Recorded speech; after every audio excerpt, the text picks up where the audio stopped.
Hey guys, tonight we begin with something a little different, something quiet, something that might just lull you into a gentle state of calm. So before you get comfortable, take a moment to like the video. It's subtle, it's easy, and it helps the channel keep sharing these long, sleepy dives into the past. Now dim the lights, let your shoulders relax, and settle in as we drift into the slow, shadowed world of medieval sleep. When we think about medieval life, our minds often wander to battles, crowns, and endless intrigue. But sleep, that soft and necessary part of life, had its own peculiar rhythms, rules, and sometimes outright oddities. The people of the Middle Ages did not have the luxury of electric lights, of perfectly quiet bedrooms, or even proper mattresses by modern standards. And yet they found ways to rest, to dream, and occasionally to nap in ways that might seem a little strange to us now.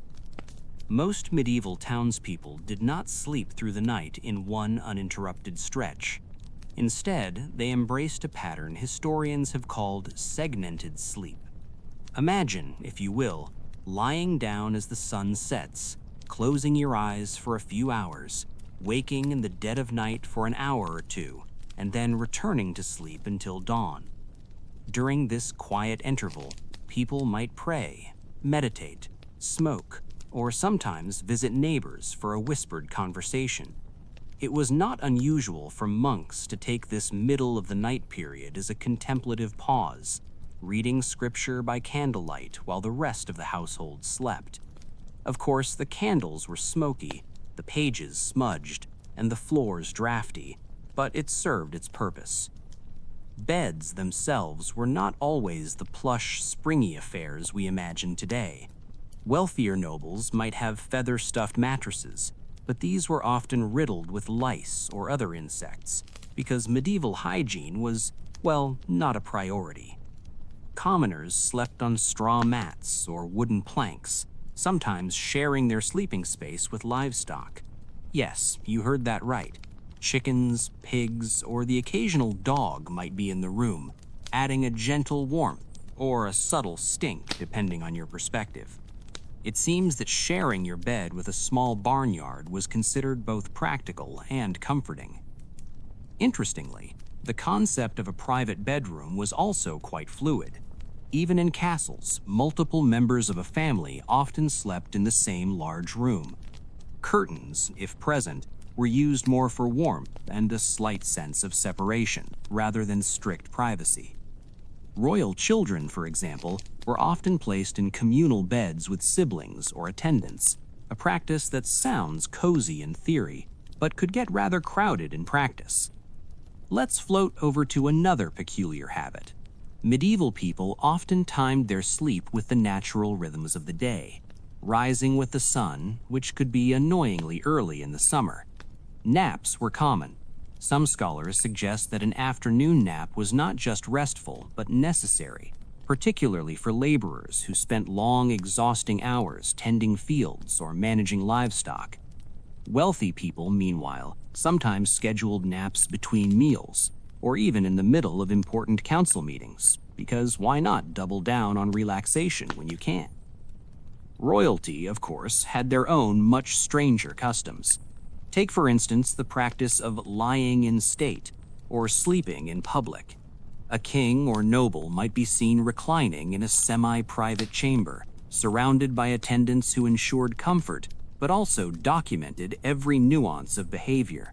This allowed visitors to gaze upon the sleeping figure, whispering comments about posture, clothing, or even the alignment of pillows. It was a sort of performative rest, a quiet spectacle that made one wonder if sleep was truly for rest or merely a pause in the constant theater of court life. Some nobles believed that certain positions in bed could influence dreams, health, or fortune. Pillows were arranged with precision. Feathers might be placed in specific directions to attract calm or to keep away nightmares. Linen and wool blends were carefully chosen for their softness or for their ability to ward off fleas. Of course, not every lord had the patience for such ritual. Some simply collapsed onto a mattress with little thought for feather placement, giving historians a subtle reminder that medieval humans, for all their ceremonial habits, could also be remarkably lazy. Moving to hygiene, the act of washing before bed varied drastically across social classes. Wealthy Europeans might indulge in a nightly sponge bath, perfumed oils, or a change of nightclothes, while common folk often went to bed as they were, carrying the day's dirt, sweat, and occasional medieval plague microbe with them. Interestingly, some believe that sleeping in slightly dirty clothes protected them from spirits, a superstition that likely made medieval laundresses sigh heavily. Now, let's drift to the practice of communal sleeping again, but this time among children of the nobility. It was common for multiple royal siblings to share a bed, sometimes under the supervision of a governess or nursemaid. In certain royal families, children were prone to unusual habits like talking in their sleep, sleepwalking, or in extreme cases, sleep feeding, where an attendant might need to ensure the child was properly nourished without waking them. There was, of course, a delicate art to managing these nocturnal activities without disturbing the household, which speaks volumes about medieval patience, or perhaps a medieval tolerance for chaos. Another fascinating point lies in the medical beliefs surrounding sleep. Doctors of the time often issued prescriptions for how one should sleep to maintain health. They might recommend lying on the left side to aid digestion, or on the back to balance humors. Certain herbs were prescribed for the bedside: lavender to calm the mind, valerian to induce dreams, and occasionally more bizarre substances like crushed pearls or powdered amber. These remedies were administered with the solemnity of ritual, though their effectiveness is now, predictably, questioned. Sleep also intersected with the night's darker aspects. Some medieval people feared that going to bed too late invited misfortune, or that waking before the proper hour could be dangerous. Dreams were interpreted as omens. A noble waking from a restless night might record every detail of a nightmare, believing it portended war, betrayal, or in more mundane cases, a change of the weather. Monks sometimes kept dream journals, though more often than not, these simply served as a quiet contemplative exercise before returning to their segmented sleep. Even the act of snoring was laden with meaning. In certain texts, a snoring household member was considered a sign of health and prosperity, while in others it indicated imbalance or impending illness. Wealthy families might even construct special beds to minimize disruptive snoring, using wooden wedges or layered blankets. A noble's sleep was not merely a biological necessity, it was a performance, a reflection of their social and physical status, and occasionally a minor form of entertainment for those lucky enough to observe. Let's gently wander into the topic of nighttime illumination. Candles were the primary source of light, though they flickered, smoked, and burned inconsistently. Wealthy households often had multiple candles burning near the bed, creating a soft, warm glow. The poorer folk used rushlights, basically dried reeds soaked in animal fat, which could be as smoky and temperamental as one might imagine. As a result, the quality and safety of sleep often depended heavily on social class, and sometimes on pure luck. Travelers had their own unique adaptations. Inns, monasteries, and guest halls offered beds, but these were rarely private. One might share a room with strangers, or with multiple levels of bunk-like structures, each creaking under the weight of another weary body. Sleep was communal by necessity, and quiet was a luxury. Travelers learned to rest despite noise, drafts, and the occasional snore from a stranger whose face looked, perhaps unsurprisingly, like a half-baked Habsburg potato, if we are to compare it with modern beauty standards. And yet, for all these rituals, superstitions, and precautions, medieval people sometimes simply slept poorly. Beds were hard, homes were cold, and even a king could not escape the occasional night of tossing and turning. Insomnia was treated with herbal remedies, quiet prayer, or simply waiting for dawn to break. There was an acceptance, almost zen-like in its calmness, that sleep was both necessary and occasionally elusive. It was part of life, and life was, more often than not, a quiet, rolling current of routines, meals, prayers, and rest. To conclude this first gentle float into medieval sleep, we observe that sleep was more than a biological function. It was a reflection of social status, an intersection of superstition and medicine, a communal ritual, and a private necessity. People slept in strange positions, with curious rituals, and often shared their beds with both kin and livestock. The night was segmented, the dreams were meaningful, and even snoring carried significance. And through all of this, life moved quietly forward, punctuated by the soft rhythm of rest, an enduring human need that even the most peculiar or chaotic medieval household could not escape. So, as we drift closer to the end of this first segment, let your eyes relax, your body sink a little deeper into comfort, and imagine the soft, flickering candlelight of a medieval bedroom, the gentle sound of rustling sheets, and the distant, almost soothing snore of a half-baked Habsburg potato somewhere in a castle far away. Sleep, after all, has been strangely, wonderfully, and sometimes oddly important for humans for centuries. And tonight, we are lucky enough to witness it in our imagination. Now that we've settled into the quiet rhythms of medieval life, let's float over to the bedrooms of royalty, where sleep was both a necessity and, rather inconveniently, a spectacle. Noble beds were not just places to rest, they were theaters of subtle power, displays of wealth, and occasionally breeding grounds for some of history's more curious habits.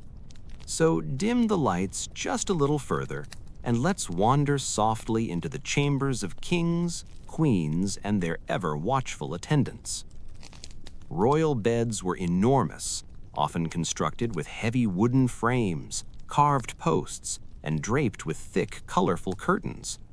These curtains were designed to keep warmth in, yes, but also to keep prying eyes out, although privacy was, by modern standards, almost non-existent. A king might share his bedchamber with dozens of courtiers, attendants, and sometimes even advisors, all of whom had the delicate task of ensuring his comfort while remaining entirely invisible. Imagine drifting into sleep while a small contingent of adults silently observes your every movement. Somehow, it was considered normal. Feathers were highly prized in mattresses and pillows, and the fluffier the better, although these luxuries were rarely as clean as one might hope. Feathers could harbor mites, lice, or other less pleasant companions, turning the sumptuous royal bed into a subtle battlefield of comfort versus minor pestilence. Some kings, however, developed inventive solutions, like adding extra layers of cloth or even sprinkling herbs between feathers. Lavender, rosemary, and a faint dusting of crushed rose petals were thought to improve sleep quality and ward off unwanted spirits, or at least distract from the itch. One cannot discuss royal sleep without mentioning the frequent and slightly alarming use of attendants. Noble children were often supervised in their beds from birth, with nurses or governesses ensuring proper slumber, feeding, or even the occasional repositioning if a child was too restless. Adults were not exempt from this practice. A king might have a chamberlain or valet quietly adjusting blankets, checking pillow positions, or recording the king's nocturnal habits for future reference. Some might find this intrusive, but in the context of medieval courtly life, it was just part of the nightly rhythm, a blend of practicality and performance. Now let's consider the bedtime rituals themselves. Nobles often engaged in lengthy preparations before lying down. Nightclothes were changed, hair was combed or powdered in later centuries, and ointments or oils were applied to skin. Occasionally, the more eccentric nobles experimented with unusual sleep aids. Emperor Charles V, for instance, reportedly favored a mixture of warm milk and honey to soothe him into slumber, while King Louis XIV had a bed that could be adjusted to multiple reclining positions. because apparently a king cannot simply lie down without a lever or two. Sleep positions also carried symbolic meaning. Lying on the left side was believed to aid digestion and balance bodily humors, while lying on the back could demonstrate calmness and virtue. Side sleepers, especially in the royal courts, were sometimes judged as more prone to dreams, which could be prophetic or, more often, annoying in their subtle ambiguity. Courtiers recorded these details meticulously. The position of a king in bed could be noted in diaries, alongside other courtly observations, like which shoes he wore to council or which fork he used for dessert. It seems nothing, not even sleep, escaped the lens of scrutiny. And then there was the curious phenomenon of nocturnal movement. Sleepwalking, sleep-talking, and even nocturnal explorations were documented among royal children and sometimes adults. Some of these wanderings were charming, an heir wandering the castle corridors in a long nightshirt, attended only by a loyal servant, while others were, naturally, a little more stressful, like the occasional noble tripping over a rug or narrowly avoiding a decorative suit of armor. Attendants often had the delicate responsibility of gently guiding sleepers back to bed without waking them, a task requiring patience and stealth that might rival any modern night shift. Dream interpretation was another royal preoccupation. Nobles frequently recorded dreams, especially when they occurred in the middle of segmented sleep. A restless night might yield visions of victory in battle, a betrayal by a close advisor, or more mundanely, a misplaced slipper. These dreams were considered worthy of contemplation, sometimes dictating decisions in court or influencing which advisors were favored in the morning. Sleep was, in this way, both restorative and strategic, and a king who ignored his dreams did so at his own risk, or at least at the risk of appearing careless. Some monarchs had more unusual habits still. Take Henry III of England, who reportedly slept with multiple mattresses stacked high, creating a layered fortress of comfort. He would sometimes emerge from these heights slightly disoriented, which attendants found both amusing and slightly concerning. Queen Catherine de' Medici, known for her meticulous planning and cautious nature, reportedly had an entire set of rules about nighttime lighting, insisting that candles be placed in precise arrangements to ensure the proper glow and shadow. It might seem excessive to us now, but it created a controlled environment that presumably reduced the chance of nightmares, or at least ensured they were aesthetically pleasing. Royal sleep was also a social event, at least occasionally. Certain kings and queens allowed guests to witness their bedtime routines, an intimate display of wealth and power disguised as casual slumber. A monarch might recline, adjusting pillows, having attendants fluff blankets, or even sip a mild nightcap, all under quiet observation. This blending of rest and spectacle underscores a recurring theme of royal sleep. It was never purely private, but it was always essential.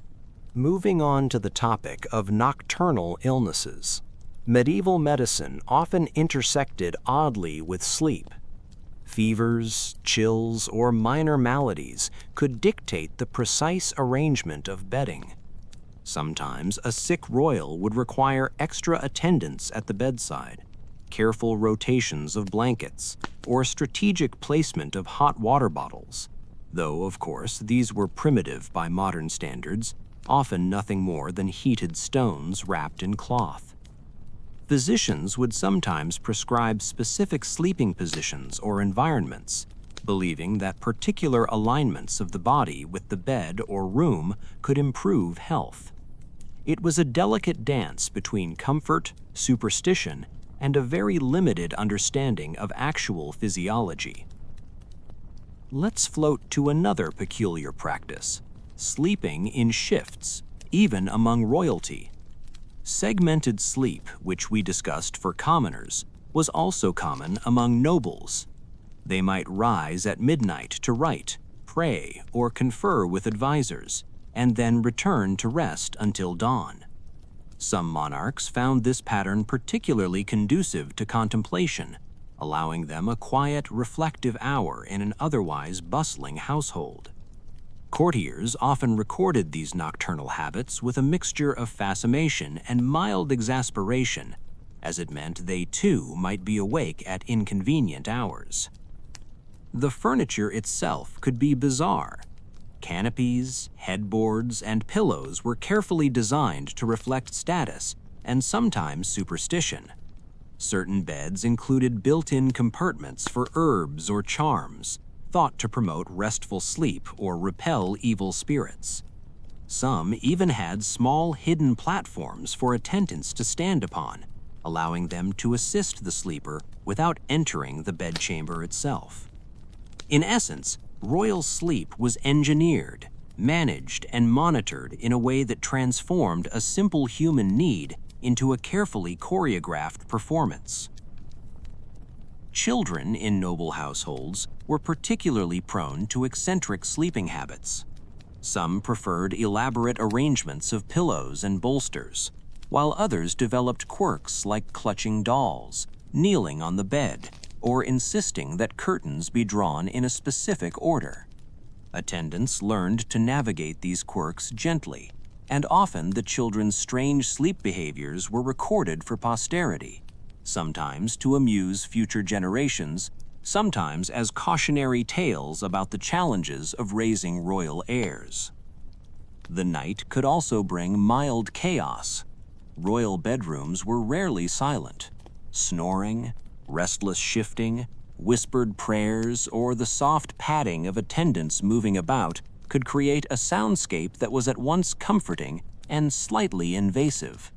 Yet nobles adapted.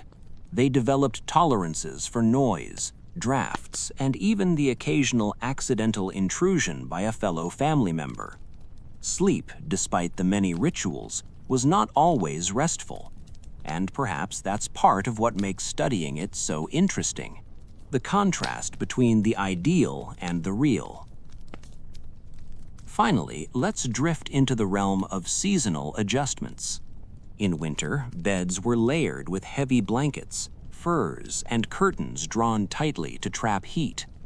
In summer, beds might be stripped to lighter linens or moved to cooler rooms. Even the time of year influenced sleep rituals. Midsummer nights brought long, bright evenings, complicating the natural rhythms of rest, while winter nights were long and in many ways conducive to extended periods of segmented sleep. Medieval people adapted gracefully, or at least pragmatically, to these variations, blending necessity, superstition, and habit into a quiet nocturnal rhythm. So, as we drift toward the close of this segment, imagine the grand yet slightly chaotic rooms of a medieval palace. Large carved beds draped with thick curtains, feathers fluffed just so, attendants tiptoeing to adjust blankets, children nestled with dolls and pillows, and the occasional candle casting a soft glow across a chamber rich with history, wealth, and minor inconveniences. Sleep was a necessity, yes, but also a ritual, a performance, and a reflection of both social status and personal quirk. As your own eyelids grow heavier, picture yourself slipping into a gently stacked feather bed, attended by invisible helpers, while the night moves quietly around you. The noble children toss slightly in their shared beds. A candle flickers softly, sending shadows across tapestries. Somewhere, a king shifts, adjusting a pillow, while his dream is recorded by a loyal servant. Sleep for these medieval people was both ordinary and extraordinary, mundane and slightly theatrical. And tonight, it can be all of those things for you too. Now that we've observed the gentle rhythms of everyday and royal sleep, let's meander into a slightly stranger world, the bedrooms of families who were, shall we say, unusually concerned with keeping bloodlines pure. European royalty, over centuries, developed a habit of marrying cousins, nieces, or sometimes even more distant relatives, producing dynasties that were genetically narrow. And while the results of inbreeding might be more visible during the day, It also had curious effects on sleep. So settle in, let your body sink further into comfort, and imagine the quiet, heavy nights of these households. The Habsburgs are the most famous example. Their sprawling dynasty produced heirs with peculiar physical features, prominent jawlines, slightly distorted skull shapes, and sometimes difficulties with mobility or coordination. Imagine such children lying down at night in feather beds that were carefully fluffed by attendants. They would rise, shift, or twitch under the weight of these family legacies, sometimes snoring in ways that echoed oddly through castle corridors. Sleep, in this sense, became both necessary and slightly unpredictable, as the delicate balance of body and health was not always perfect. It is said that Charles II of Spain, perhaps the most extreme Habsburg case, had a lifetime of physical difficulties. He reportedly spent much of his life in bed, supported by cushions and pillows, attended constantly by a retinue of servants. His sleep was an endurance of sorts, long hours filled with minimal movement, occasional discomfort, and a reliance on attendants for even the most basic nighttime needs. To imagine this is to picture a bed more like a carefully constructed nest than a simple place to lie down. Sleep for him was not restful in the ordinary sense, but necessary and a reflection of the delicate fragility that inbreeding sometimes produced. Even outside the Habsburgs, other royal families had peculiar arrangements. Children were often sent to beds together, sometimes with attendants to ensure that everyone maintained their proper place. In certain Italian and French courts, it was not unusual for siblings to share large beds for warmth, supervision, and economy of space. These shared nights could be crowded, with pillows, blankets, and sometimes curious talismans scattered among the sleepers. The presence of charms, small religious icons, or protective herbs illustrates the way superstition and practical concern intertwined with simple bodily rest. Sleeping arrangements for inbred families could also intersect oddly with health practices. Physicians frequently monitored the sleep of sickly or fragile heirs, recommending precise bed positioning, the layering of blankets, or the introduction of herbal aids. They might place sponges soaked in aromatic oils near the sleeper's head, or instruct attendants to gently massage limbs before rest. Some remedies sound quaint or bizarre to us now, but they reflect an earnest concern for maintaining both comfort and vitality through sleep. Dreams held special significance in these households too. Children of royalty were sometimes thought to inherit not only the traits of their ancestors, but also a predisposition to prophetic or meaningful dreams. Attendants recorded these dreams in diaries, sometimes for spiritual reflection, sometimes for practical counsel. A restless night could produce visions interpreted as warnings about court politics, alliances, or even the health of family members.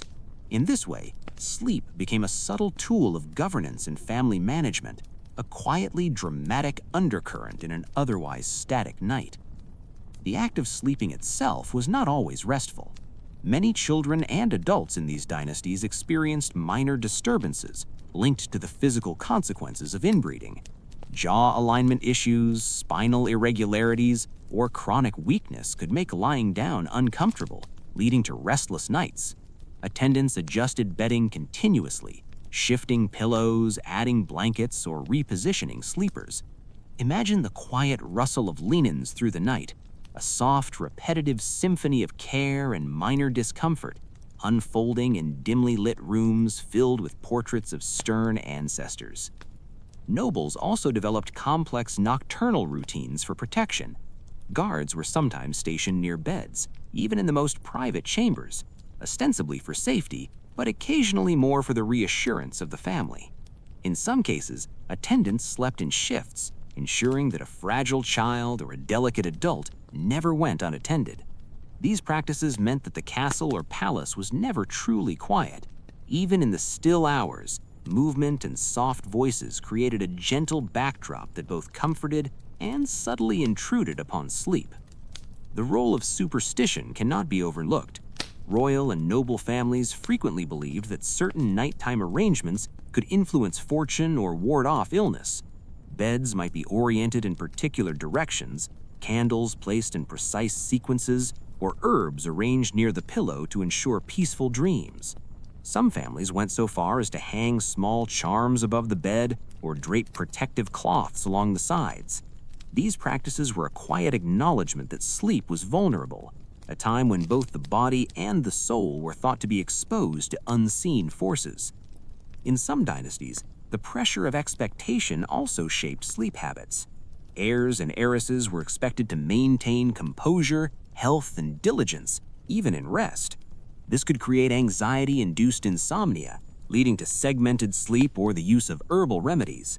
Chamomile, lavender, valerian, and sometimes more exotic preparations were administered to encourage calmness. Attendants monitored the effectiveness of these remedies, noting whether a child slept soundly, shifted restlessly, or murmured in their sleep. Each night became a subtle study of endurance, comfort, and observation. Crowding in beds was another recurring theme. In smaller or less luxurious quarters, children shared bedding with siblings, cousins, and occasionally attendants. The arrangement of blankets and pillows could become a quiet art, with each sleeper assigned a precise spot to maximize warmth, minimize disturbance, and maintain order. Despite the chaos one might imagine, medieval households often displayed remarkable adaptability, weaving patterns of care and supervision into the nightly routine. Food also intersected with sleep in unexpected ways. Some royals were encouraged to consume light night meals or sop breads soaked in broth before retiring. Others were instructed to drink warm milk or herbal teas, while more unusual concoctions occasionally appeared, like spiced wines or sweetened syrups. These rituals were intended to soothe the body, promote gentle dreams, and ensure that the delicate balance of health was maintained. In the quiet of the night, these small acts of preparation became essential parts of the sleep experience. Interestingly, certain medieval families developed elaborate rituals for managing the sleep of particularly fragile children. Beds were often draped with protective curtains, attendants would adjust positions hourly, and small charms were carefully tucked under pillows. Occasionally, these measures seemed almost obsessive, reflecting the intense concern for the survival and comfort of heirs in a world where illness, injury, and minor accidents could be fatal. Sleep in these households was simultaneously ordinary and extraordinarily managed. Even for adults, segmented sleep remained common. Kings and queens might rise at midnight for reflection, correspondence, or prayer, returning to bed in the early hours before dawn. Some monarchs used this quiet period to read, write, or confer with select attendants. Courtiers documented these habits meticulously, noting who slept when, in what position, and with what attendants present. Sleep was never merely a biological act. It was a carefully monitored rhythm, blending necessity, superstition, and ceremony. Nocturnal rest could also intersect with minor eccentricities. Some royal children developed peculiar attachments to blankets, dolls, or pillows, refusing to sleep without certain arrangements. Others had habits of kneeling in bed, clutching religious icons, or murmuring prayers aloud. Attendants navigated these behaviors with patience, adjusting bedding or providing comfort without disrupting the overall order of the household. Over time, these small, seemingly trivial practices became part of the tapestry of nightly life, quietly shaping the rhythm of the family. And then there were the softer, almost poetic aspects of royal sleep. Candles flickered in heavy sconces, creating gentle patterns of light and shadow across tapestries. Feathers rustled under shifting weight. Curtains swayed slightly in the night air. Attendants whispered softly to one another, moving with practiced care. Even in the strict, highly managed world of dynastic sleep, there was a quiet beauty in the rhythm of breathing, the shifting of blankets, and the soft, measured steps of those tending to sleepers. As this segment drifts toward a close, Picture the Habsburg prince, lying on his stacked mattresses, attended by nurses, with charms carefully placed, and the room softly lit. Imagine siblings sharing a long, crowded bed, turning gently in response to the movement of others, the faint aroma of herbs and candles mingling in the air. Envision the delicate balance of care, superstition, and habit that shaped each night in these dynastic households. Sleep here was both ordinary and extraordinary, a necessary pause imbued with ritual, concern, and subtle theatricality. So, as you begin to sink deeper into your own rest, imagine these long, feathered beds, these softly glowing chambers, and the quiet, careful dance of attendants adjusting pillows, observing sleepers, and ensuring comfort. It is a world that is both alien and familiar, strange and reassuring. Sleep, after all, has always been essential, sometimes elaborate, and occasionally just a little peculiar, even among the most powerful families in history. Now that we've explored the quiet, sometimes fragile sleep of royal children and inbred dynasties, let's wander softly into the realm of the eccentric adults, the monarchs, courtiers, and advisors who had their own peculiar rituals and habits in the dead of night. Medieval courts were full of routines designed not just for comfort, but for status, superstition, and occasionally mild obsession. So let your body sink further into comfort, and imagine the soft glow of candles casting long shadows across tapestries as we drift into these odd but gently fascinating habits. Adult monarchs often approached sleep with the same meticulous care that characterized every other aspect of their lives.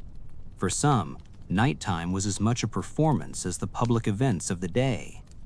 King Louis XIV, for instance, famously orchestrated elaborate bedtime rituals with attendants adjusting his sheets, pillows, and blankets in precisely choreographed sequences. The Sun King, who spent his days ensuring the court never forgot his brilliance, apparently considered it equally important that his slumber reflect order and grandeur. Courtiers would whisper and move with care, making sure that the king's descent into bed was as ceremonious as his entrance into any hall. Other monarchs had more practical, if slightly peculiar, approaches. King Charles VI of France, sometimes known as Charles the Mad, reportedly had unpredictable sleep patterns due to his mental health struggles.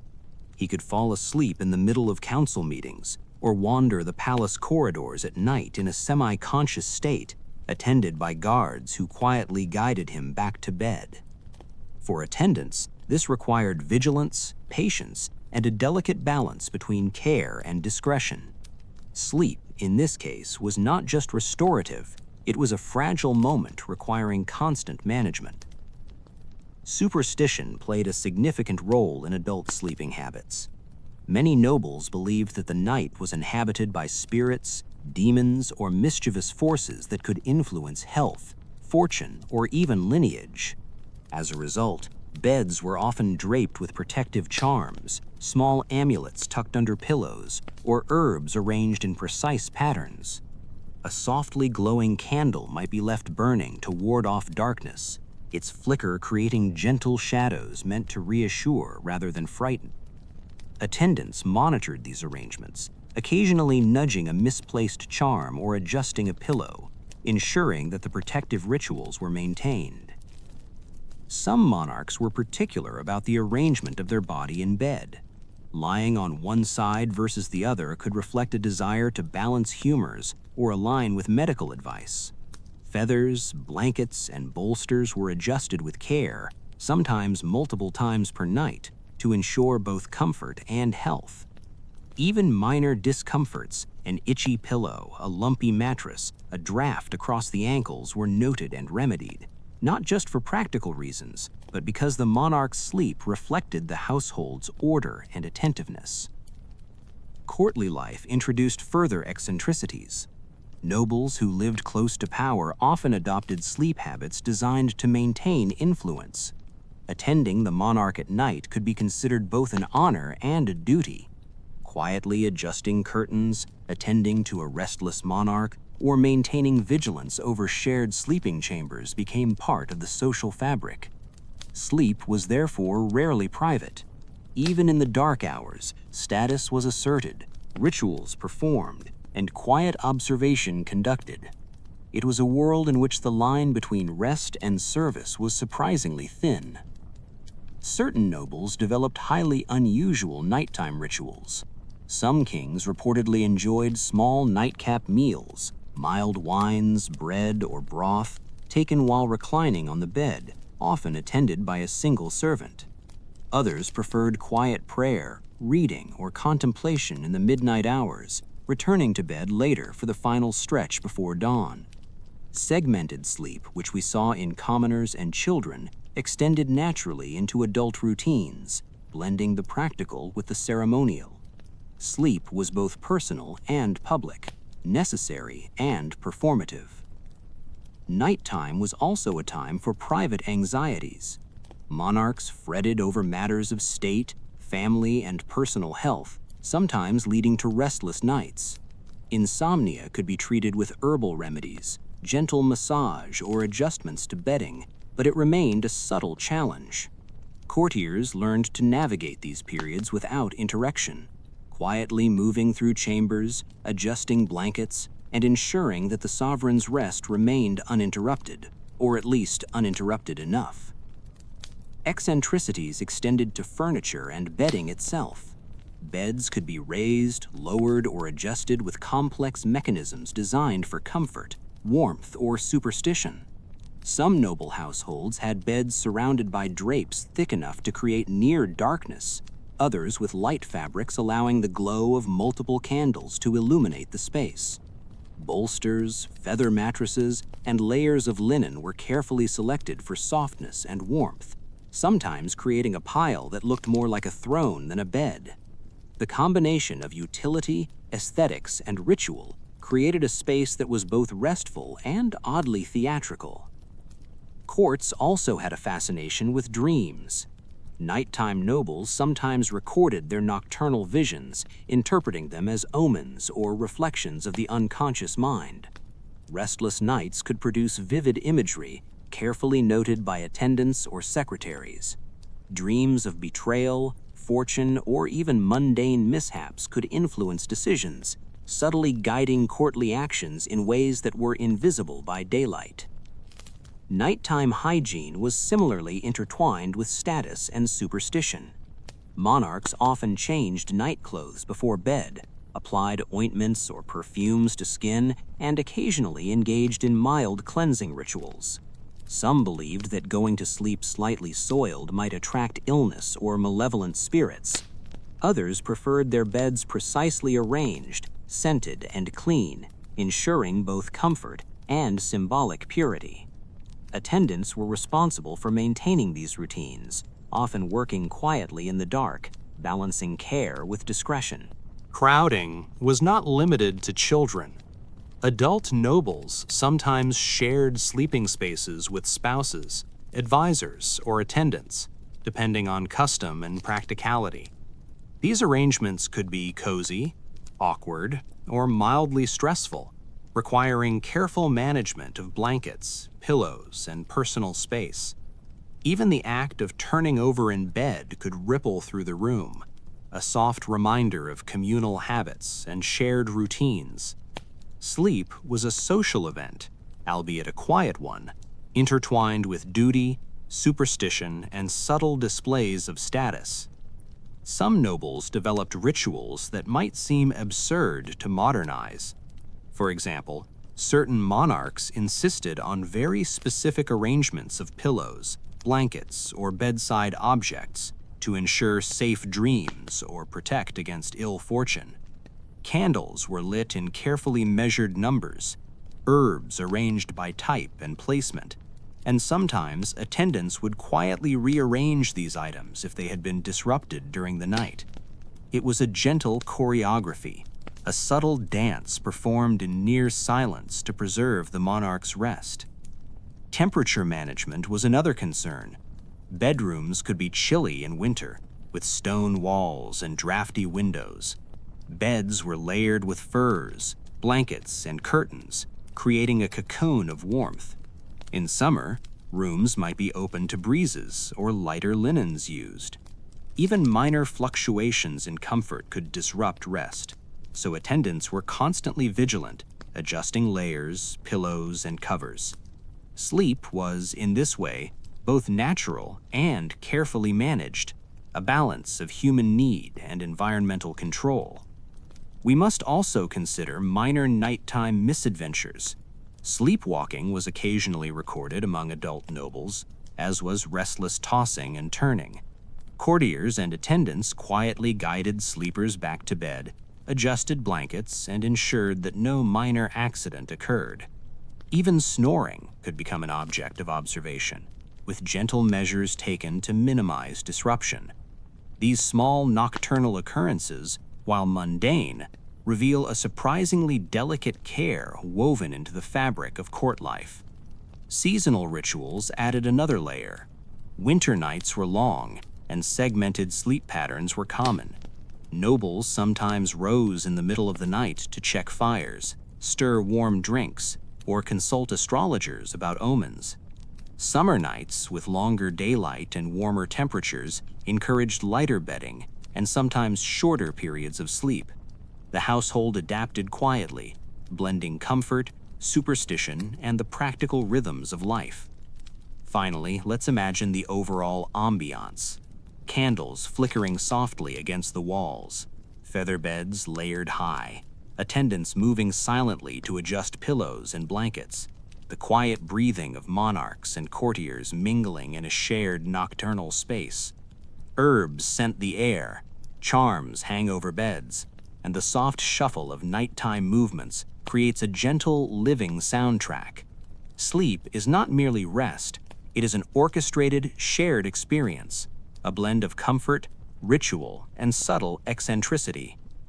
As this segment comes to a close, picture yourself quietly observing this world.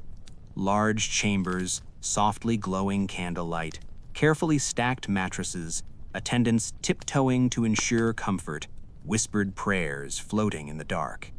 The eccentricities, rituals, and gentle peculiarities of noble sleep are both fascinating and soothing, a gentle reminder that even the most powerful humans relied on quiet, carefully managed rest to endure the challenges of life. Tonight, as your eyelids grow heavier, you can drift into sleep alongside these centuries-old routines. Imagine the feathered beds, the careful attendants, the faint aroma of lavender and herbs. Hear the soft rustle of blankets, the gentle movement of a restless sleeper, and the flicker of candlelight. Medieval sleep, with all its eccentricities, rituals, and careful attentiveness, continues to flow gently through time, a quiet, enduring rhythm that mirrors our own need for rest. Now that we've wandered through the more eccentric habits of royal and noble sleepers, let's glide into the subtler, sometimes darker side of medieval nights, the fears, dreams, and remedies that shaped how people rested. Sleep, after all, was not only a physical need. It was entwined with superstition, medical theory, and a quiet anxiety about what the night might bring. So let your body sink deeper into comfort. Let your breathing slow, and imagine the quiet world of flickering candlelight and whispered prayers as we explore these nocturnal curiosities. Medieval people believed that the night was filled with subtle forces, spirits, demons, and other unseen beings who could influence health, fortune, or dreams. This belief shaped sleeping arrangements in ways both practical and peculiar. Children, especially royal children, often had charms tucked under pillows or above beds. Adults might hang small icons or arrange herbs on bedside tables. Even commoners sometimes took care to sprinkle salt, or lay protective symbols in the corners of their sleeping chambers. These rituals were quiet, unobtrusive, and highly personal, providing a gentle sense of security during the long hours of darkness. Dreams were considered meaningful. A restless night could produce visions interpreted as warnings or messages. Monks, courtiers, and nobles alike sometimes kept dream journals, recording every detail from the trivial to the strangely symbolic. A misaligned pillow could cause a nightmare, or an unusual dream might be thought to foretell a political change, illness, or minor household mishap. These nocturnal interpretations were a quiet reminder that sleep was never entirely passive.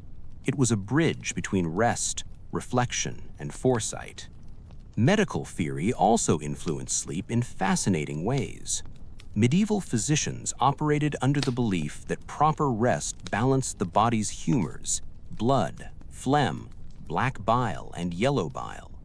Certain sleeping positions, bedding materials, and even times of day were recommended to maintain harmony.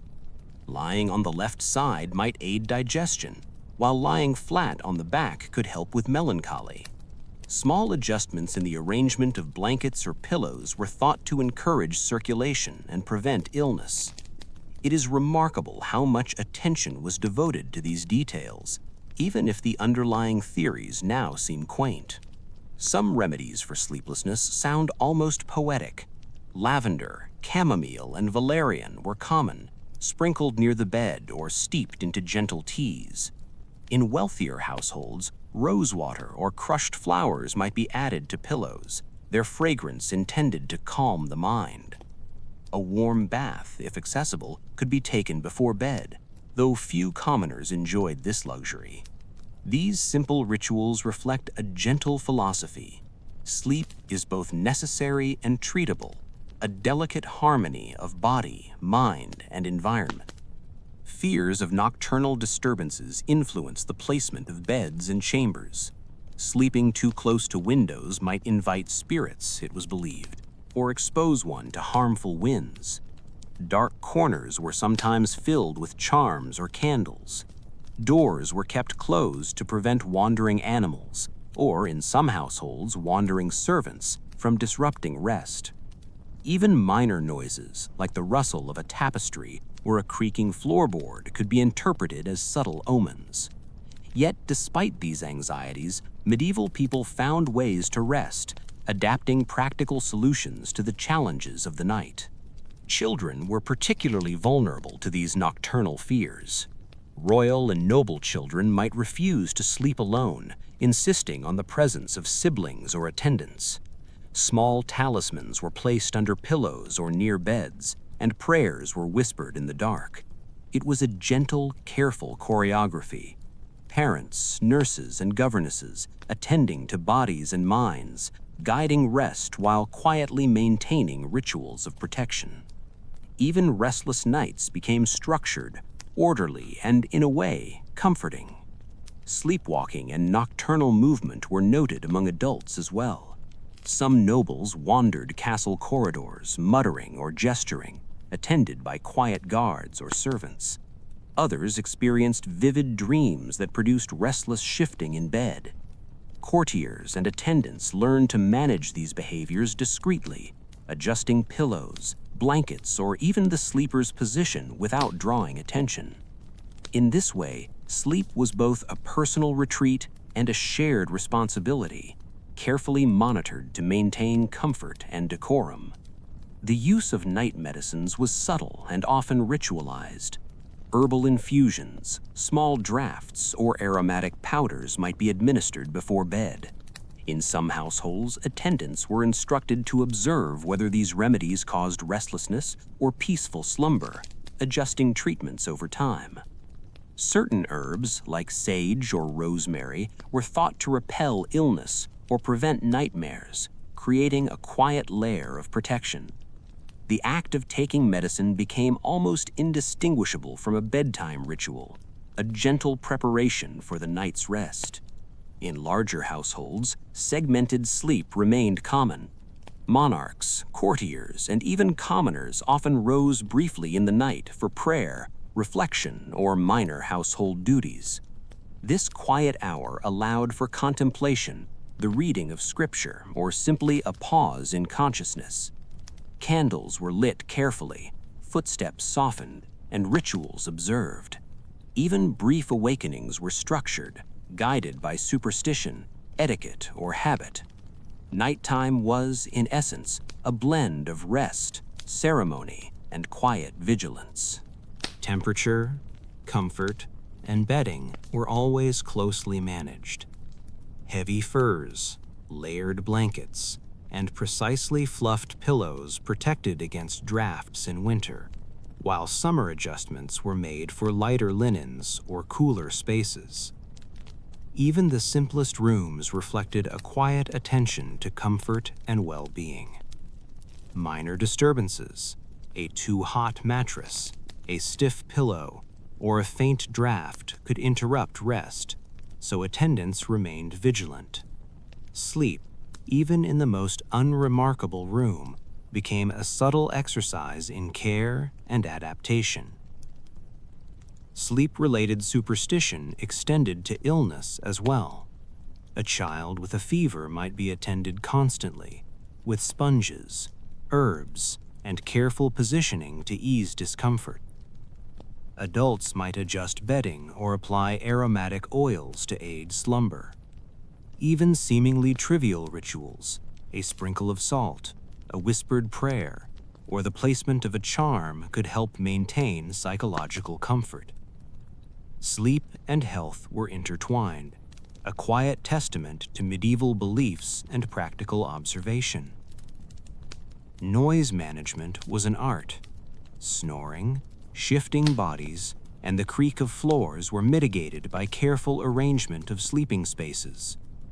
Curtains, screens, and carpets softened sounds, while attendants sometimes used gentle touch to prevent disruption.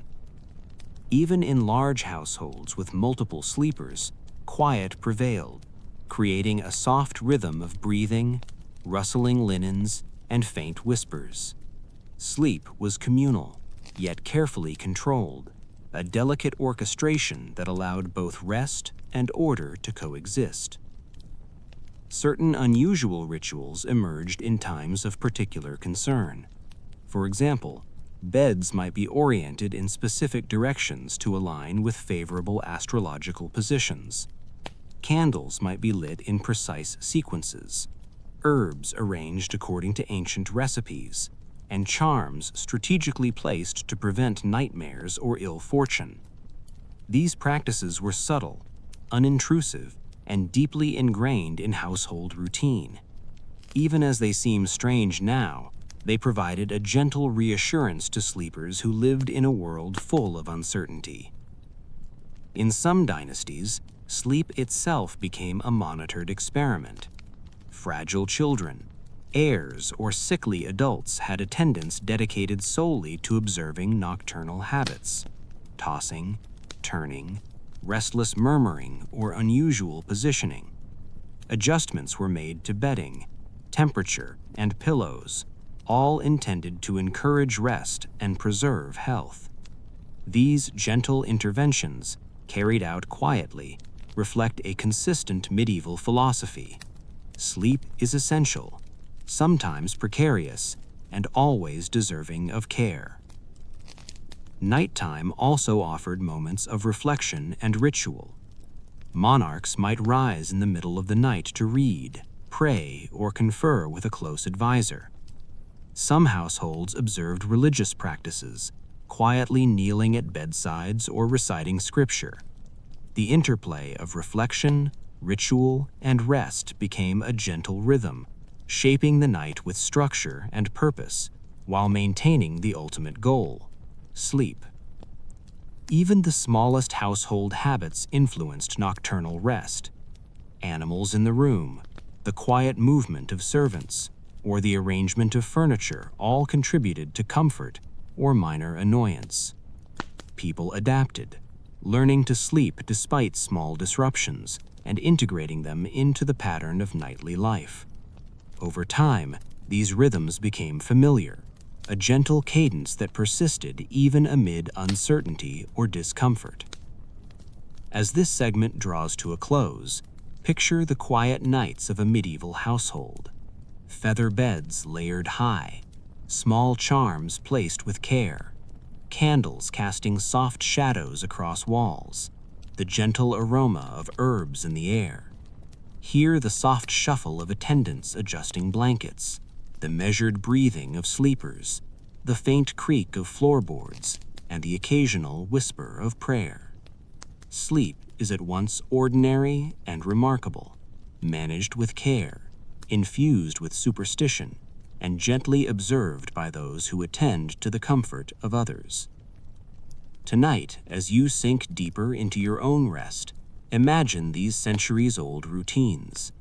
Picture the flickering candlelight, the gentle rustle of linen, the faint scent of lavender, and the quiet attentiveness of hands adjusting pillows and blankets. Sleep in the medieval world was more than rest. It was ritual, care, and reflection, an enduring, quietly fascinating rhythm that persists in imagination.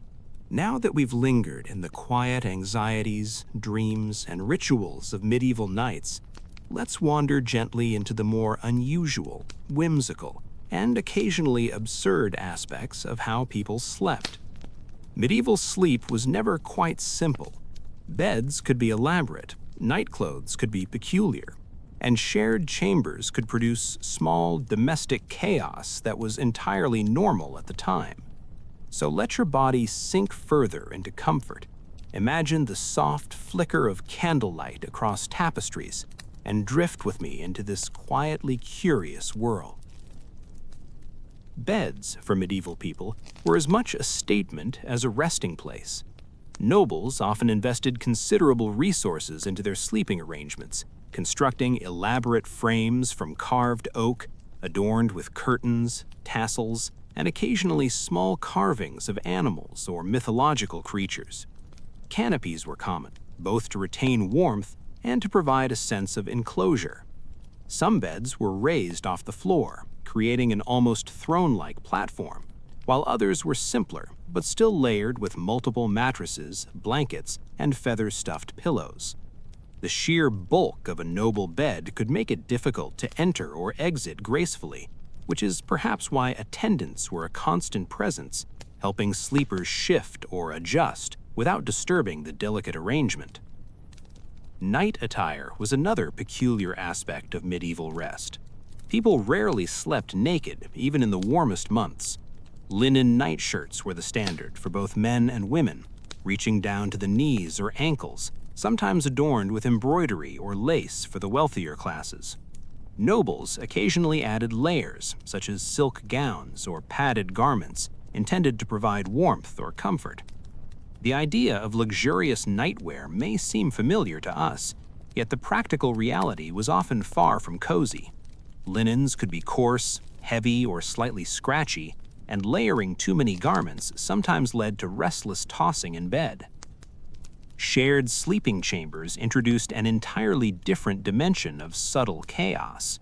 In large households, multiple family members or attendants might occupy a single room.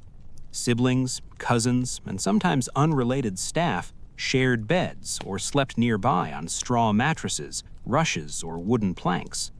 Even royalty often experienced this communal arrangement, though with the added presence of attendants tasked with maintaining decorum and comfort.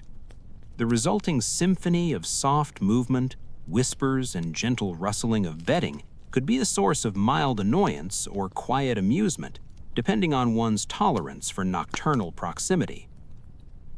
Animals also played a curious role in medieval sleep. Dogs, cats, chickens, and occasionally other small creatures were welcomed into bedrooms for warmth, companionship, or simple practicality.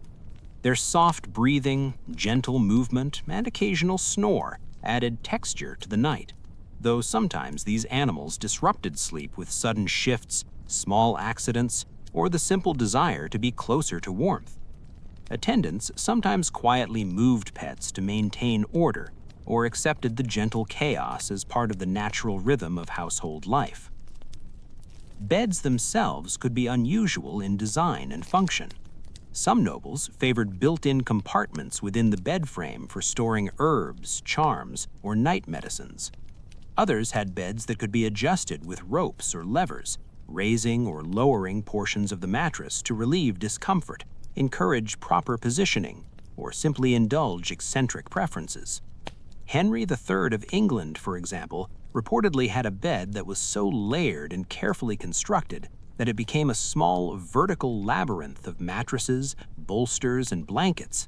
Attendants needed nimbleness and patience to ensure he could enter and exit safely, or adjust his position without disturbance. Even simpler beds often involved careful management of straw, rushes, and feathers. Mattresses could be rotated, beaten, or fluffed to maintain comfort. Blankets were layered according to season and temperature, with heavier furs in winter and lighter linens in summer. In wealthier households, attendants sometimes carried out these adjustments multiple times per night, responding to a restless sleeper's minor shifts or simply ensuring that the bed maintained its ideal level of comfort. Nighttime habits could be surprisingly specific. Some individuals had preferred pillow arrangements, insisting on a particular number or height for optimal rest. Others required specific blanket folding patterns or soft objects tucked at certain angles. Children often developed eccentricities like clutching dolls, arranging toys nearby, or kneeling in bed with prayer beads. Adults, too, occasionally adopted rituals that, while subtle, created a small spectacle for attentive attendants. Each of these habits added texture and rhythm to the night, blending practicality, superstition, and personal comfort. Superstition continued to shape nocturnal arrangements. Small charms or herbs were placed strategically near sleepers, intended to repel evil spirits, prevent nightmares, or encourage pleasant dreams. Candles might be positioned to cast shadows in specific ways, while doors and windows were secured according to ritualistic rules. Even in the quiet darkness, people maintained a sense of control, however symbolic, over the unseen forces they believed could influence rest. This gentle attention to invisible details gave the night both structure and reassurance, allowing sleep to unfold with a subtle sense of safety. Segmented sleep remained a persistent theme. People of all classes often rose in the middle of the night, whether for prayer, reflection, or minor household duties. Monarchs and courtiers used these hours to write, consult advisors, or review letters. Even the commoner might rise to check on animals, tend a hearth, or engage in quiet conversation. These brief awakenings were integrated seamlessly into the rhythm of night, a soft reminder that medieval sleep was fluid, segmented, and attuned to both body and environment. Attendants played an essential, almost silent role in the night. They adjusted blankets, fluffed pillows, monitored restless sleepers, and ensured that animals did not disturb the household. Their work was delicate and largely invisible, creating a sense of smooth continuity that allowed sleepers to rest undisturbed. Even when a noble or child moved excessively, whispered instructions or gentle nudges restored order without breaking the quiet rhythm of night. Attendants were, in a sense, conductors of the nocturnal orchestra, guiding movements, sounds, and comfort with unobtrusive precision. Noise management extended even to snoring, which could be a minor annoyance in crowded chambers. Feathers shifted to soften sounds, curtains dampened echoes, and attendants sometimes applied gentle pressure to encourage repositioning. The subtle interplay of bodies, materials, and environment created a living rhythm of sleep, not perfectly silent, but harmoniously managed. Even in larger households, the combined breathing, shifting, and whispering of occupants formed a gentle, reassuring cadence. Seasonal variations further influenced sleep. Winter nights were long and cold, encouraging layered bedding and thicker nightwear. Summer nights, with longer daylight and warmer temperatures, prompted lighter linens and perhaps open windows to catch a breeze. Adjustments were continuous, subtle, and quiet. Even minor discomforts, a too hot mattress, a stiff pillow, a faint draft, were managed with a mix of attentiveness and ingenuity. Sleep, in this way, was both a natural need and a carefully maintained practice, shaped by environment, season, and habit. Oddities in night attire occasionally emerged, especially among nobility. Certain gowns, nightshirts, or padded garments were designed not merely for warmth, but to enforce posture or provide subtle support. Some wealthy individuals slept with belts or lightly restrictive clothing intended to maintain alignment, encourage circulation, or follow medical advice of the time. To modernize, this seems elaborate and slightly uncomfortable, yet it reflects a medieval philosophy in which rest was not passive, but actively cultivated. Finally, let's imagine the overall ambiance of a typical noble household at night. Feather beds stacked high, curtains drawn to retain warmth, attendants moving softly to adjust blankets and pillows, the gentle flicker of candlelight casting patterned shadows. Children clutch dolls or kneel with prayer beads. Animals shift and breathe softly, and adults lie in carefully arranged postures, attended by invisible hands. The room is never silent, yet it is calm. Each minor sound, movement, or adjustment becomes part of the rhythm of rest, a quiet orchestration of comfort, ritual, and shared attention. As this segment drifts to a close, picture yourself slipping into a bed in this world of layered blankets, softly glowing candles, and attentive caretakers. Feel the gentle rustle of linens, the faint scent of herbs, and the quiet presence of those who ensure that night unfolds smoothly. Sleep in the medieval household was never simple, but it was deeply, quietly managed. It was communal yet private, ritualized yet practical, ordinary yet subtly extraordinary. Tonight, as you continue to sink deeper into rest, imagine this gentle nocturnal rhythm, the soft flicker of candlelight, the delicate arrangement of blankets, the careful monitoring of attendants, and the quiet breathing of a household at peace.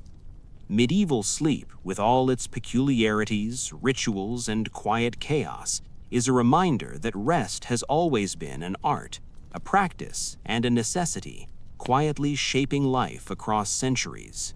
As we drift toward the conclusion of our exploration of medieval sleep, let's take a moment to absorb the full spectrum of nocturnal life in centuries past. From commoners to kings, from crowded dormitories to private royal chambers, sleep was both a necessity and an art, shaped by culture, superstition, social hierarchy, and the occasional eccentricity.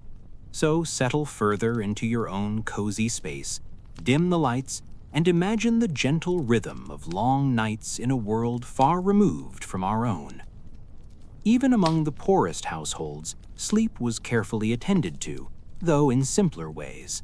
Families shared straw mattresses or rush-strewn floors, often in single rooms with children, parents, and occasionally livestock. Blankets were fewer, often repurposed from worn garments or simple wool, and pillows were small or non-existent. Yet these households also observed rituals, however modest. Herbs might be placed near the bed to ward off illness or bad dreams, candles were arranged to provide light and warmth, and prayers were quietly offered. In this simplicity, there is a subtle harmony, a quiet recognition that sleep is essential regardless of circumstance. For wealthier families, sleep was increasingly ritualized, but the principles were similar: comfort, protection, and subtle management. Feather mattresses, layered blankets, and carefully fluffed pillows created an environment conducive to rest. Attendants monitored the night, adjusting sheets, repositioning sleepers, and tending to minor disturbances. Animals added warmth and companionship, while charms and herbs offered reassurance against unseen forces. Even in these more elaborate settings, the core purpose of sleep remained unchanged: restoration, reflection, and the quiet renewal of energy. Royal households, of course, elevated sleep to an almost theatrical practice. Kings and queens, surrounded by attendants and rituals, conducted sleep as a mixture of necessity, superstition, and status. Beds were enormous, layered with numerous mattresses and bolsters. Curtains, canopies, and drapes enclosed the sleeping area, providing warmth, privacy, and aesthetic effect. Night attire was carefully selected for comfort, warmth, and sometimes support. Even minor disturbances were addressed with precision. Here, sleep became a performance, a subtly choreographed event, carefully observed by those responsible for the monarch's comfort and safety. One recurring theme across social strata is the role of superstition and ritual. From simple households to grand palaces, herbs, charms, and carefully positioned objects were common. Dreams were recorded, interpreted, and sometimes acted upon. Nighttime fears of illness, malevolent spirits, or disrupted sleep were managed through rituals that were quietly effective, if not scientifically precise. The medieval mind, in its careful attention to these details, created a framework in which sleep was both protected and respected, a subtle bridge between the tangible and unseen world. The night itself held rhythm and order. Segmented sleep was common, with people rising briefly in the middle of the night for prayer, reflection, or minor tasks. This period, while brief, allowed for quiet observation, contemplation, or minor household duties. Even the restless movements of children, pets, or adults were integrated into this rhythm, creating a living, breathing pattern of nocturnal life. Sleep, therefore, was not merely a passive state. It was dynamic, structured, and observed, a continuous interaction between body, mind, and environment.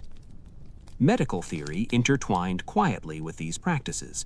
Physicians recommended sleeping positions to balance humors, suggested herbal remedies to encourage rest, and advised on bedding arrangements to prevent illness. Night medicines were administered carefully, often accompanied by gentle massage or attention to minor discomforts. Even as scientific understanding was limited, the observation and management of sleep reveal a sophisticated awareness of human vulnerability and the subtle art of care. Unusual or eccentric habits persisted across centuries. Monarchs might adjust bedding multiple times per night, insist on precise pillow arrangements, or sleep surrounded by charms and protective objects. Courtiers learned to navigate these habits quietly, maintaining order without intrusion. Children developed their own eccentric routines, sometimes clinging to dolls or prayer beads, sometimes kneeling or arranging blankets in precise lays. Pets moved softly among beds, adding warmth, companionship, and occasional minor disruption. Each of these details contributes to the quiet tapestry of medieval sleep, a blend of necessity, superstition, and gentle domestic choreography. The architecture of sleeping spaces contributed to the rhythm of rest. Thick stone walls insulated against cold, heavy tapestries softened drafts and sound, and high ceilings created circulation for warm air. Windows were sometimes shuttered or curtained to manage light and privacy.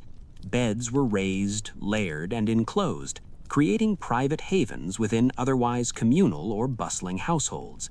The physical environment worked in concert with rituals, medical theory, and attentiveness to create spaces that facilitated rest, recovery, and reflection. Noise, of course, was inevitable. Snoring, shifting bodies, and soft conversations were commonplace, yet managed subtly. Curtains, carpets, and carefully arranged bedding absorbed sound. Attendants responded to disturbances quietly, repositioning sleepers or soothing minor restlessness. Even in the largest households, a gentle rhythm emerged, a quiet orchestra of breathing, rustling linens, and faint footsteps, forming a background of calm that encouraged sleep without imposing silence. The interplay between practicality and superstition is perhaps the most charming aspect of medieval sleep. Beds were designed for comfort and warmth, yet also reflected beliefs about health, dreams, and spiritual protection. Charms, herbs, and candlelight created reassurance against the unknown. Night medicines encouraged calmness. Dreams were observed, interpreted, and recorded. Sleep was not merely a necessity, it was an active, managed, and meaningful part of life. Across centuries, these practices adapted but persisted. Even as later centuries introduced new materials, better hygiene, and improved understanding of physiology, the essential patterns remained. Careful attention to bedding, sleep environment, and comfort, rituals for protection and reassurance, segmented sleep or gentle night awakenings, and attentive care by family or servants. Sleep remained a subtle, ongoing negotiation between human need, environmental factors, and cultural beliefs. It is worth noting the gentle humor that often accompanied these routines. Monarchs could be fussy about blanket height, pillow arrangement, or mattress fluffing. Children could develop elaborate rituals that amused or mildly exasperated attendants. Pets created minor disruptions, and yet these small eccentricities were integrated into nightly life without drama, forming a rhythm that was at once ordinary, peculiar, and reassuringly human. As we reflect on the medieval night, it is remarkable how universal the experience of sleep remains. From the straw mattresses of peasants to the layered beds of kings, the need for rest, warmth, and comfort transcended social class. The strategies varied, the rituals were more elaborate in wealthier households, and the fears and superstitions were more pronounced in those with more time to ponder them. Yet the essence remained the same. Sleep was essential, structured, and quietly observed, a bridge between the demands of life and the body's need for restoration. Imagine now the quiet end of the night in a large castle. Feathered beds stacked high, curtains drawn to keep warmth in, attendants moving softly to adjust blankets and pillows, the occasional shift of a restless sleeper, the faint glow of candles illuminating carved furniture. Children kneel with prayer beads, pets breathe softly near their owners, and monarchs lie in precisely arranged postures attended by invisible hands. Outside, the wind may rustle tapestries, but inside, order, care, and ritual maintain a gentle harmony. Across the countryside, simpler households mirror this rhythm in quieter, more humble ways. Families share mattresses or straw beds, sprinkle herbs near pillows, and offer prayers to ward off bad dreams. Animals provide warmth, companionship, and occasional minor chaos. Even in the absence of attendants or luxury, the night is structured by human attention, habit, and the subtle wisdom of generations.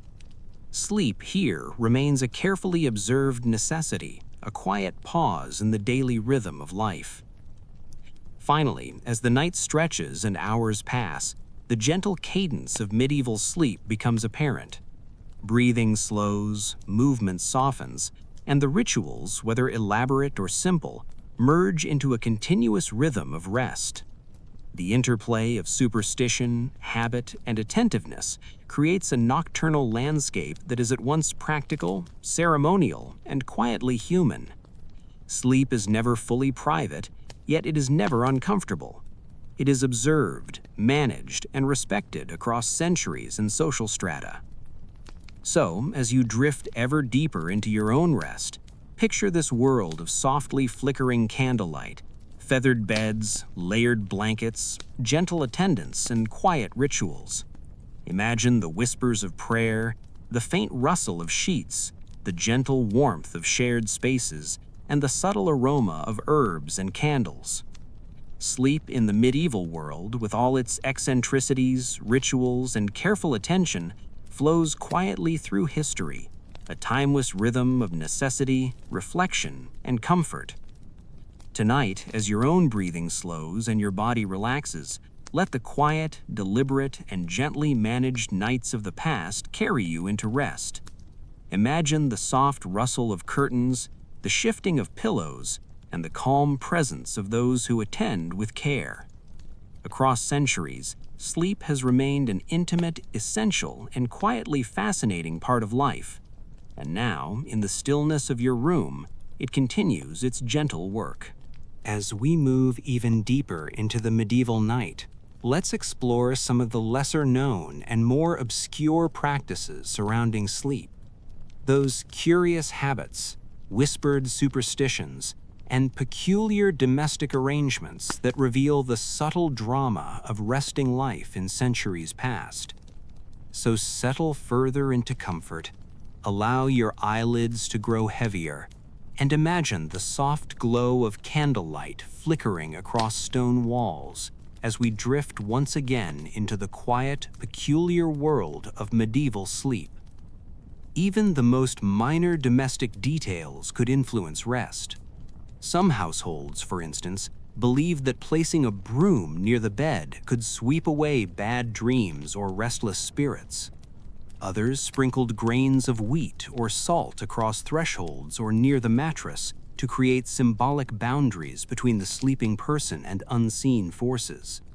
These practices were gentle, barely audible gestures, but they reveal the quiet concern medieval people had for maintaining harmony in the night.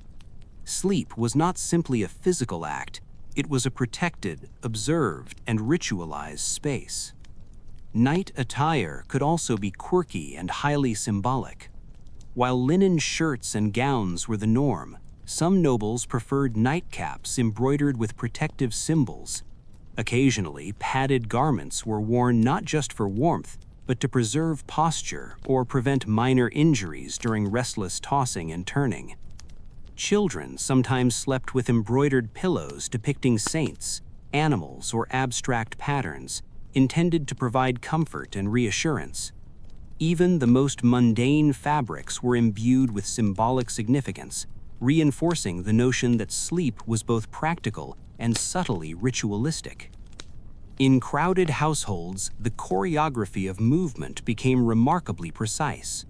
Families shared beds, children clustered near parents or siblings, and attendants navigated the space with gentle efficiency.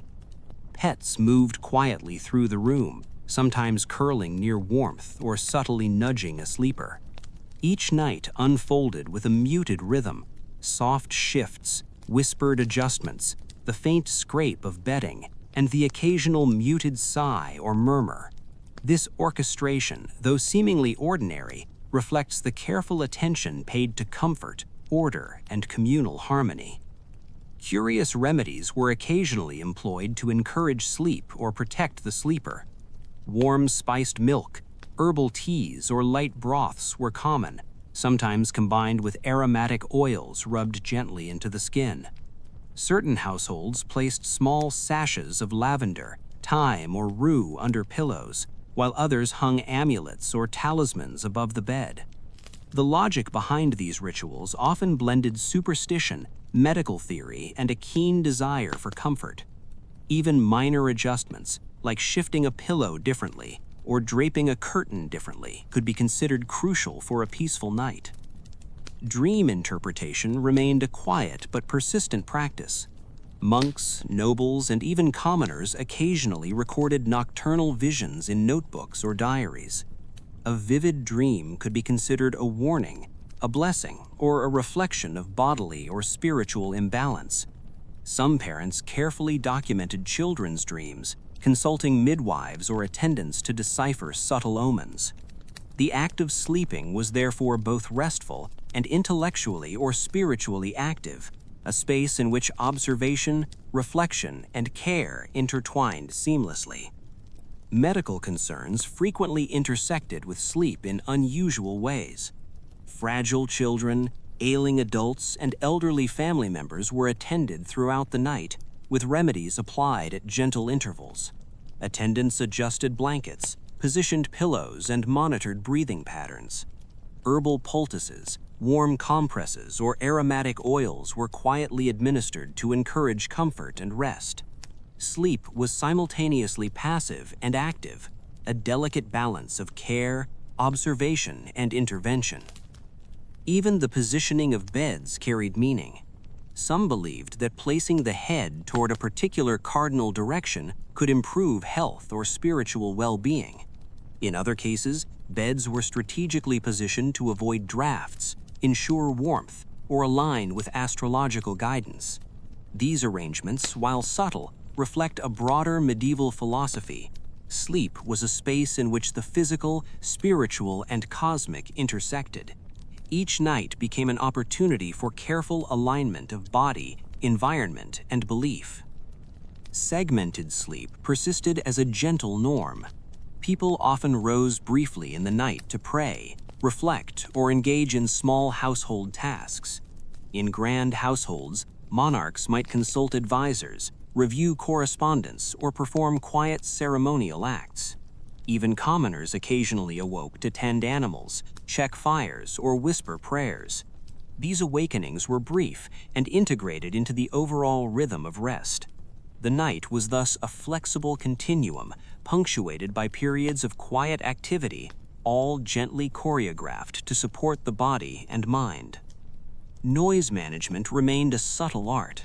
Snoring, the shuffle of blankets, and the soft breathing of pets could be managed with curtain arrangements, layered bedding, and gentle nudges from attendants. Crowded households required attentiveness, particularly in winter when warmth encouraged clustered sleeping arrangements. Even small movements or murmurs were woven into the rhythm of the night, creating a living, breathing texture that sustained comfort and calm. Temperature control was another concern. Heavy furs, layered blankets, and carefully placed bedding protected against drafts in winter, while lighter linens and open windows encouraged comfort during warmer months. Attendants adjusted bedding, repositioned pillows, and ensured that sleepers maintained warmth without overheating.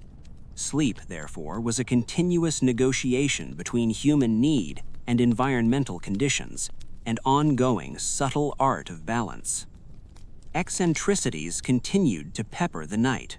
Some monarchs required precisely fluffed pillows, specific mattress arrangements, or exact numbers of blankets. Children developed rituals that could amuse or mildly exasperate attendants, clutching a favorite toy, arranging blankets in patterns, or kneeling with prayer beads. Pets contributed occasional minor chaos, curling in unexpected positions or nudging a sleeper awake. These eccentricities were integrated seamlessly into nightly routines, forming a tapestry of gentle humor, attentiveness, and ritualized care. Superstition remained central, even among the more practical. Charms, herbs, and symbolic objects were carefully placed to protect against nightmares, spirits, or illness. Candles were lit with precision, small prayers whispered, and doors or windows closed in accordance with tradition. These rituals were subtle, often unnoticed by the casual observer, but they created a profound sense of safety and order for the medieval sleeper. Sleep was thus protected, observed, and respected across centuries. Nighttime hygiene was a quiet, often overlooked concern. People sometimes washed hands, feet, or faces before bed. Attendants occasionally assisted fragile individuals with minor cleaning or ointments to ease discomfort. Even in the absence of modern plumbing, households found ways to maintain a sense of cleanliness and comfort. Nighttime routines, therefore, blended practical hygiene, ritual, and attentiveness, supporting both rest and overall health. Finally, imagine the cumulative effect of these practices across a medieval household. Feathered beds stacked high, curtains drawn to retain warmth, pets curling near sleepers, and attendants moving quietly to adjust blankets and pillows. Candles flicker softly, casting gentle shadows across walls adorned with tapestries. Children clutch dolls or kneel with prayer beads. Adults lie in precisely arranged postures, and the household maintains a quiet living rhythm of nocturnal life. Even in the midst of eccentricities, rituals, and superstition, there is a profound calm, a gentle reassurance that the night is both observed and protected. In sum, the medieval night was a world of subtlety, ritual, and careful attention. Sleep was at once necessary and managed, ordinary and peculiar, private and communal. Across social strata, from peasants to monarchs, sleep reflected human concern, cultural belief, and practical necessity. Feathered beds, layered blankets, protective charms, attentive servants, and quiet rituals formed a continuous, gentle rhythm that guided nightly rest across centuries. As you sink ever deeper into your own sleep tonight, picture this world in soft focus: the flickering candlelight, the careful layering of blankets, the gentle movements of attendants, the occasional shift of a restless sleeper, and the quiet breathing of pets and humans alike. Sleep across the medieval centuries was a practice, a ritual, and a shared experience, woven carefully into the rhythm of life, comforting and strange, ordinary and extraordinary. As we continue our gentle exploration of medieval sleep, let's glide forward softly into the late medieval and early Renaissance periods. Though centuries had passed, many habits persisted, subtly evolving as culture, architecture, and medicine shifted. So allow yourself to sink further into comfort. Imagine the soft glow of a candle, and drift with me through these quiet, softly changing nocturnal worlds.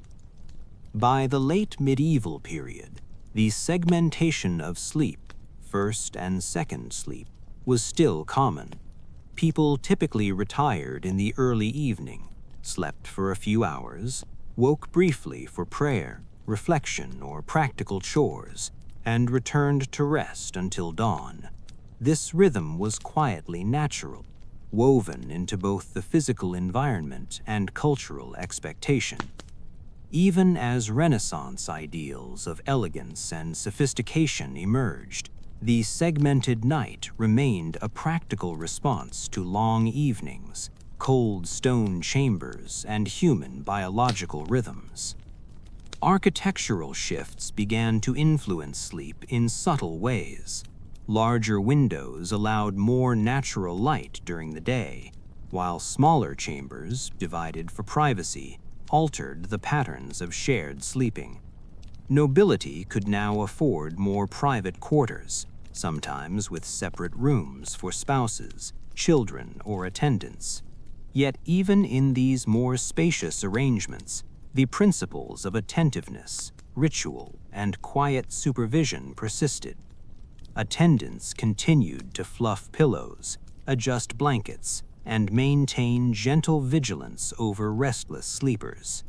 The architecture provided opportunity, but human habit maintained continuity. Medical theory remained a quiet influence on sleep practices.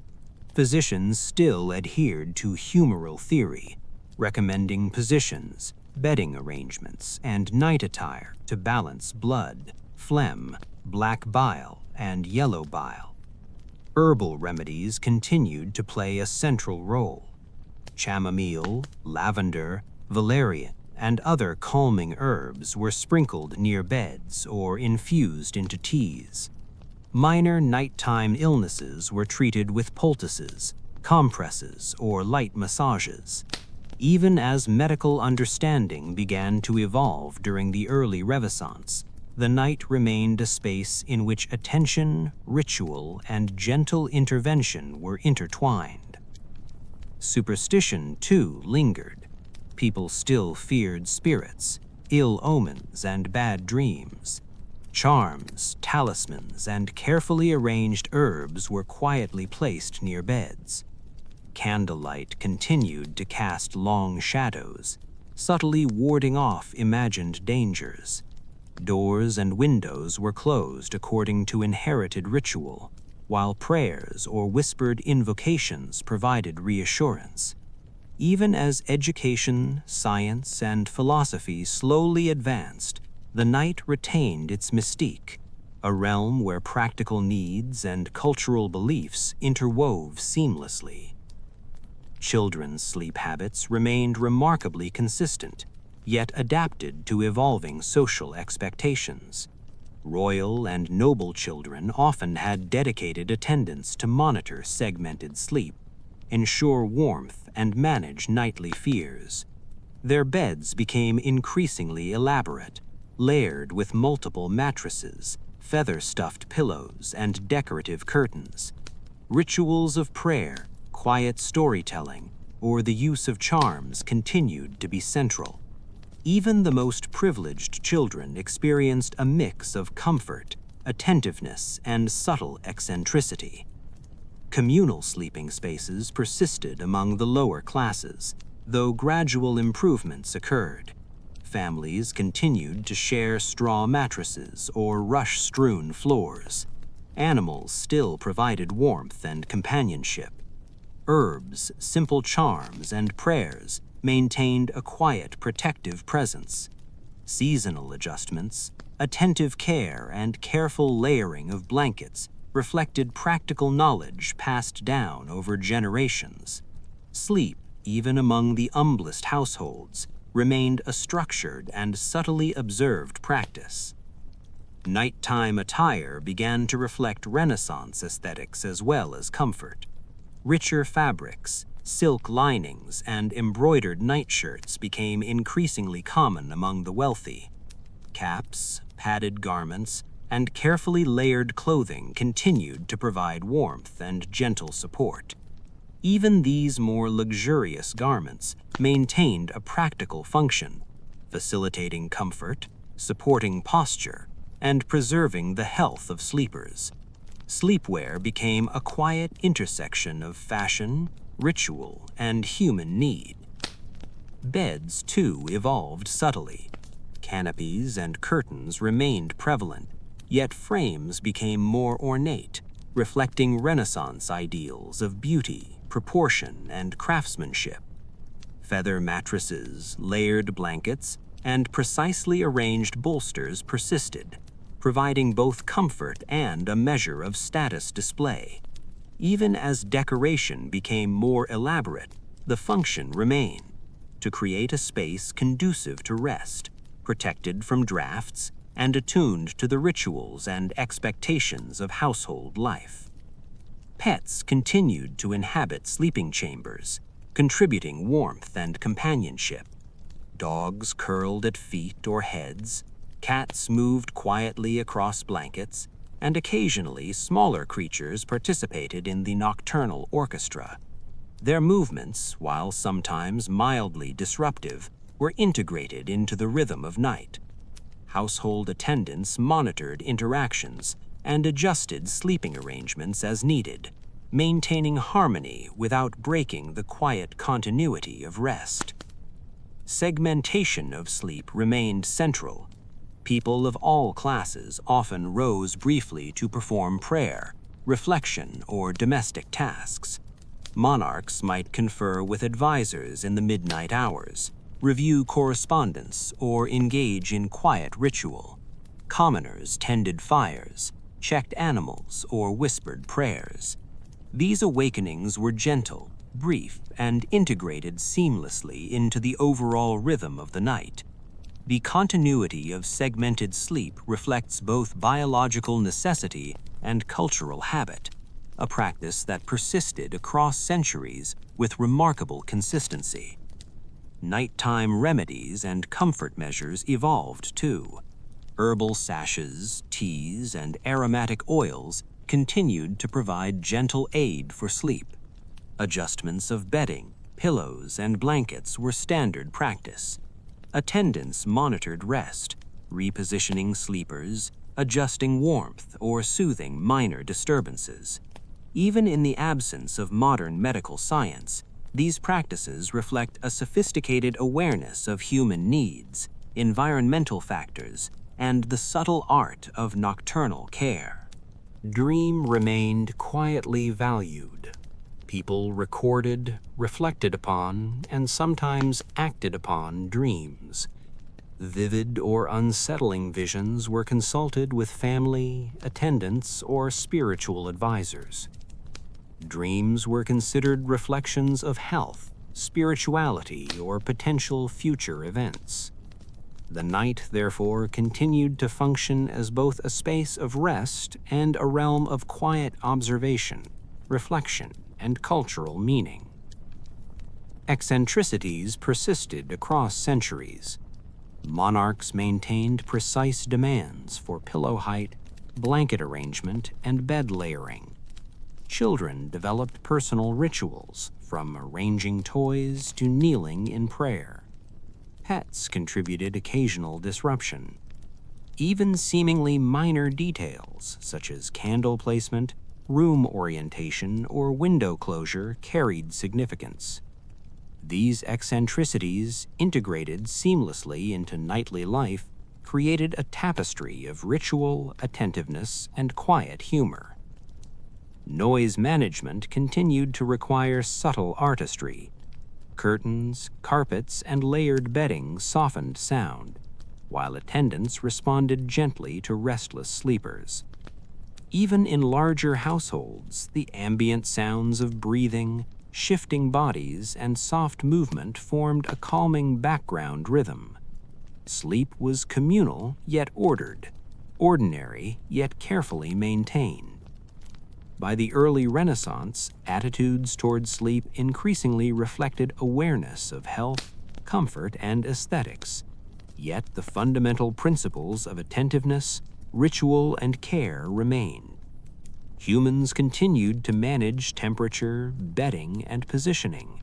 They continued to integrate superstition and medical theory. They continued to attend to the needs of children, pets, and restless adults. And they continued to preserve a quiet living rhythm in the night, harmonizing necessity, habit, and cultural expectation. Architecture, clothing, medical practice, and ritual all contributed to the enduring quality of sleep. Feather mattresses, layered blankets, curtains, and canopies provided comfort and warmth. Herbal remedies, night medicines, and aromatic oils offered subtle aid. Prayers, charms, and gentle rituals warded off fear. Attendants, pets, and family members participated in a living orchestration of nocturnal care. Even the smallest details, whether a shifted pillow or a flickering candle, became integral to the rhythm of rest. Imagine now the night in a Renaissance castle. Beds stacked high with feather mattresses, curtains drawn for warmth, attendants moving silently to adjust blankets and pillows, candlelight casting soft shadows across walls adorned with tapestries. Children kneel with prayer beads or clutch toys. Pets breathe softly nearby, and adults lie in carefully managed postures. Each sound, movement, and adjustment is integrated into the gentle cadence of the night. Sleep, even amid eccentricities, superstition, and ritual, unfolds smoothly, quietly, and harmoniously. Across the countryside, commoners maintain continuity with these patterns. Shared beds, straw mattresses, layered blankets, and pets provide comfort and warmth. Herbs, simple charms, and whispered prayers create reassurance. Even modest households adapt bedding and clothing to seasonal conditions. Sleep remains structured, observed, and subtly managed, reflecting human attention, cultural beliefs, and the practical necessities of life. In this way, sleep bridges centuries. Medieval and early Renaissance nights, though distant from modern experience, reveal a remarkable constancy: attention to comfort, ritualized management of environment, integration of superstition and medical theory, and the subtle orchestration of communal living. Sleep is both human and cultural, ordinary yet extraordinary, private yet observed. Across all social strata, these rhythms quietly sustain life, provide comfort, and structure the passing of night into day. Tonight, as you drift further into rest, imagine the continuity of human sleep across centuries. Picture feather beds, layered blankets, candlelight flickering across tapestries, attendants moving silently to adjust pillows, children and pets moving softly, and rituals of prayer or charm providing reassurance. Sleep across the medieval and early Renaissance world was a gentle, deliberate, and enduring rhythm, quietly shaping life and comforting the human body and mind. As we drift further into the long history of sleep, let's linger on the peculiar, slightly humorous, and sometimes curious practices that people across medieval Europe developed to manage the night. These are the eccentric habits that would make a modern observer pause, nod, and perhaps quietly chuckle, though always in a gentle, sleep-friendly way. So allow yourself to sink deeper into your own comfort. Imagine a softly lit chamber and let the quiet absurdities of centuries-old sleep life carry you further into rest. Some of the more unusual rituals were remarkably specific. People often arranged small objects in precise ways around the bed. Pins, stones, or charms might be laid in geometric patterns, sometimes according to inherited instructions or advice from a local healer. The belief was that these objects could repel nightmares, ward off evil spirits, or preserve health. For modern sensibilities, these rituals may seem elaborate, perhaps even whimsical, but to the practitioners, they were a subtle assurance of protection, quietly integrated into the nightly routine. Certain herbs carried reputations that border on the curious. Wormwood, rue, mugwort, and thyme were sprinkled beneath pillows or tucked into curtains to influence dreams or prevent restlessness. Some households even created small herbal sachets, combining multiple plants, with each contributing a specific quality, one to calm the body, another to ward off spirits, a third to encourage pleasant dreams. The combination of smell, texture, and symbolic meaning created a gentle multi-sensory experience, merging superstition and practicality. Candles were also deployed in peculiar ways. Beyond simple illumination, the positioning and sequence of candles were thought to protect the sleeper or influence dreams. Some practitioners even recommended lighting a specific number of candles in a particular order, allowing each to burn a certain duration before extinguishing. The act of observing the candles quietly, adjusting them as needed, and noting their flicker became part of the ritualized rhythm of night. Sleep was managed, protected, and in a subtle sense, celebrated. Nighttime medicines could be equally unusual. Attendants sometimes applied aromatic oils, ointments, or poultices to encourage relaxation. In some households, milk, wine, or mild herbal infusions were offered as sleep aids. Occasionally, more exotic ingredients, like crushed flowers, aromatic resins, or even small amounts of minerals were mixed into teas or powders. These remedies were rarely dramatic. Their function was subtle, designed to coax rest without disturbing the natural rhythm of night. Even the act of administering them became a small ceremony of care and attentiveness. Sleep position remained a subject of quiet fascination. Physicians and household advisors often recommended particular postures to balance humors or encourage health. Sleeping flat, on the left side, or even slightly elevated with pillows arranged beneath the torso could be prescribed. Some nobles insisted on unusually elaborate arrangements of pillows and bolsters, creating a miniature fortress of comfort around the body. Attendants carefully followed these instructions, adjusting layers, monitoring shifts, and ensuring that the sleeper's posture remained undisturbed throughout segmented sleep periods. Children's rituals could be particularly whimsical. They often developed highly specific habits, clutching particular toys, arranging pillows in a certain configuration, or kneeling with prayer beads at precise angles. Some children insisted on sleeping with small figurines or charms positioned just so, while others preferred the constant presence of a sibling or attendant. These routines were not only tolerated, but often encouraged, as they created reassurance and structure in the otherwise dark and unpredictable night. Pets contributed their own layer of nocturnal eccentricity. Dogs curled at feet or heads, occasionally nudging sleepers awake, while cats preferred high perches or cozy corners near warmth. Birds, when kept indoors, sometimes added quiet chirps or gentle movement.